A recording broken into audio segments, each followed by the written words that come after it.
সাত সকালে ঘরের দরজা খুলে পুলিশ দেখেই বিরক্ত লাবণী। ম্যাডাম, আমি মিরপুর থানা থেকে এসেছি, আপনার নাম কি লাবণী? পুলিশের এমন প্রশ্নে জ্ঞান হারানোর উপক্রম হয় লাবণী। তিনি জবাব না দিয়ে পাল্টা প্রশ্ন রাখেন। কেন বলুন তো? না, আমরা একটি জিডির তদন্ত করতে এসেছি। আপনি যদি লাবণী হয়ে থাকেন তাহলে এটি আপনি করেছেন। আপনি তো আপনার স্বামী সালাউদ্দিনের বিরুদ্ধে জিডি করেছেন। একথা শুনে হাঁপ ছেড়ে বাঁচেন লাবণী। ও আচ্ছা, তাই বলুন। হ্যাঁ, আমার নাম লাবণী। আসুন, ভেতরে আসুন, বসুন। পুলিশের এসআই ড্রয়িং রুমের একটি সোফায় বসেন। চারদিকটা দেখে নিচ্ছেন ভালো করে। লাবণী তার উল্টো পাশের সোফায় বসে কথা শুরু করলেন। জীবন অবাক না করলে কে করবে? 28% মিল্ক ফ্যাটের অবাক করার সাথে ফ্রেশ মিল্ক পাউডার। জীবন অবাক করুক প্রতিদিন। দেখুন না, আমি তো কেমন ঘাবড়েই গিয়েছিলাম। হঠাৎ পুলিশ কেন এলো? কি বিষয় এলো? আপনাকে দেখে অবাক আমি। শুনে পুলিশ লাবণীর দিকে তীক্ষ্ণ দৃষ্টিতে তাকায়। বলে, কেন? আপনি যে আপনার স্বামীর বিরুদ্ধে জিডি করেছিলেন তা ভুলে গেছেন? আপনার স্বামীকেও প্রয়োজন। স্বামীর কথা শুনেই চেহারা ফ্যাকাশে হয়ে যায় লাবণীর। পুলিশের চোখ এই বিষয়টি এড়ায় না। পুলিশ কর্মকর্তা লাবণীর কাছে এক গ্লাস পানি চান। লাবণী পানি আনতে ভেতরে চলে গেলেন। মিরপুর থানায় লাবণী একটি জিডি করেন। জিডিতে তিনি তার স্বামীর বিরুদ্ধে অভিযোগ তুলে বলেন তাকে মারধর করেন, তিনি নিরাপত্তাহীনতায় রয়েছেন। অন্যদিকে লাবণীর শ্বশুর বাড়ির পক্ষ থেকেও নিখোঁজের বিষয়ে জিডি করা হয়। লাবণীর স্বামীকে খুঁজে পাওয়া যাচ্ছিল না। এই জিডির খবর লাবণী জানতেন না। পুলিশের কর্মকর্তা দুটো জিডির তদন্ত করতে লাবণীর ফ্ল্যাটে যান। লাবণী পানি আনতে গেলে কর্মকর্তা আশপাশে চোখ ঘুরিয়ে নিচ্ছেন। বাসায় কি আর কেউ নেই? তাহলে তারা যে সংবাদ পেয়েছিল সেটা কি সঠিক? তার স্বামী নিখোঁজ বলে যে অভিযোগ করা হয়েছে, স্ত্রীর বিরুদ্ধে তা কতটুকু সত্য হতে পারে? এমন নানা প্রশ্ন মাথায় ঘুরছে পুলিশ কর্মকর্তার। ছোট ছোট পায়ে খুব সাবধানে তিনি ড্রয়িং রুম থেকে বেরিয়ে করিডোরের দিকে যান। ফ্লোরের এক কোণে রক্তে ভেজা কাপড় দেখতে পান। সেটি দ্রুত তুলে নেন। বেশি সময় হয়নি রক্ত লেগেছে বুঝতে পারেন তিনি। সেটি নিয়েই তিনি ড্রয়িং রুমে চলে আসেন। নাস্তা পানি নিয়ে চলে এসেছে লাবণী। পুলিশ কর্মকর্তার সরাসরি প্রশ্ন, আপনার স্বামী সালাউদ্দিনকে খবর দিন। লাবণী বলেন, ও তো বাসায় নেই, কাল রাতে বেরিয়েছে, ফেরেনি এখনো।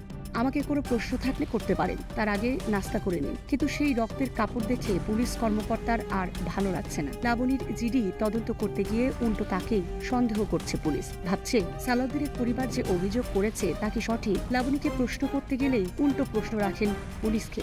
কিন্তু বেশিক্ষণ এভাবে নিজেকে রক্ষা করতে পারেননি লাবণী। পুলিশ যখন রক্তে ভেজা কাপড়ের টুকরোটি লাবণীর চোখের সামনে ঝোলাতে থাকেন তখন আর কিছুই বুঝতে বাকি থাকে না লাবণীর। ধরা তাকে দিতেই হবে। পুলিশের নানা প্রশ্নের জালে স্বীকার করতে বাধ্য হন। পুলিশ ওয়ার্ড্রোব খুলে ড্রয়ার থেকে বের করে আনে সালাউদ্দিনের লাশ।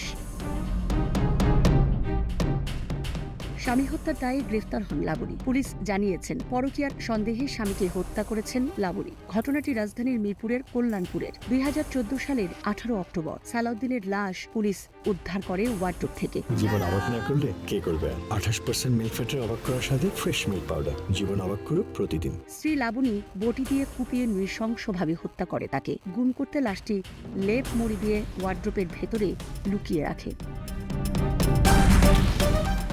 প্রেম করে দুটি বিয়ে করেছিলেন সালাউদ্দিন। তবে প্রথম স্ত্রীর অজান্তে দ্বিতীয় বিয়ে করেন তিনি। এ বিয়ের কারণেই তাকে পরিকল্পিতভাবে হত্যা করেন তার প্রথম স্ত্রী লাবণী। হত্যার আগে স্বামীর বিরুদ্ধে একটি সাধারণ ডায়েরি করেন তিনি।